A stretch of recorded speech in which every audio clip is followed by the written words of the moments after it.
ह्या पद्धतीने खोडवा प्लॉटमध्ये फुटवा झालेला आहे, आपण बघू शकता। तर आम्ही ह्या प्लॉटला 4 ट्रीटमेंट दिल्या होत्या, तर त्या 4 ट्रीटमेंटचा रिझल्ट असा आहे, आपण बघू शकता। तर खूप छान पद्धतीने फुटवा झालेला आहे, हे पहा।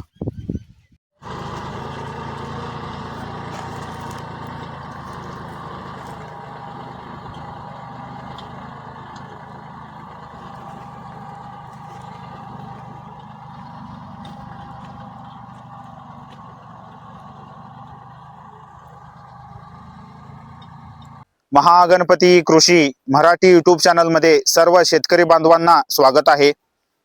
तर आज आम्ही ऊस खोडवा प्लॉटमध्ये आहोत। तर लास्ट व्हिडिओमध्ये शेणखत कोणत्या पद्धतीने खोडव्याच्या प्लॉटमध्ये वापरावं आणि शेणखत वापरल्याने कोणकोणते फायदे होतात ही चर्चा आम्ही लास्ट व्हिडिओमध्ये केली होती। तर शेणखत व्यवस्थित मिक्स करण्यासाठी आणि ऊसाच्या ज्या जुन्या मुळ्या आहेत त्या व्यवस्थित कट करण्यासाठी कुबोटोच्या सहाय्याने आम्ही व्यवस्थितपणे ह्या पद्धतीनं जी माती आहे ती फोडून घेतलेली आहे। तर हे जे फायदे काय होतात की जे शेणखत आम्ही वापरलेलं आहे ते व्यवस्थित मिक्स होतं।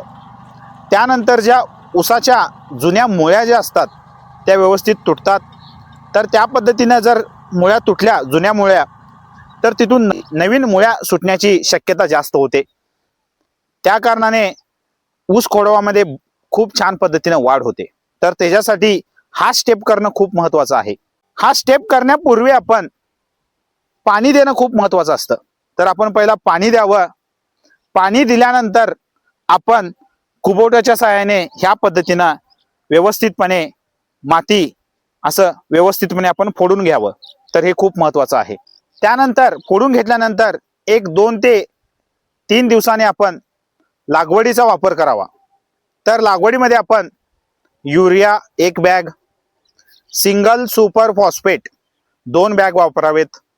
त्यानंतर 10-26-26 1 बॅग वापरावी। त्यानंतर ह्युमिक ॲसिड हे आपण तिथं वापरावं। तर ह्या पद्धतीनं 1 एकरासाठी आपण हा डोस वापरावा। त्यानंतर आपण डोस वापरल्यानंतर आणि आपण पाणी द्यावं।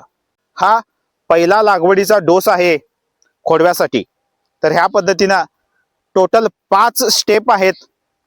तर 5 स्टेप कोणत्या पद्धतीने फॉलो करावी आणि 5 स्टेप कोणत्या पद्धतीने आपण खोडवा लागवडीमध्ये मॅनेजमेंट करावं ही सर्व माहिती ह्या सर्व व्हिडिओमध्ये आहेत। तर आपण ती बघू शकता। त्या पद्धतीने आपण खोडवा मॅनेजमेंट करू शकता। तर जास्त उत्पादनासाठी ह्या पद्धतीनं खोडवा मॅनेजमेंट करणं खूप महत्त्वाचं आहे। तर भेटूया नेक्स्ट व्हिडिओमध्ये। थँक्यू, धन्यवाद।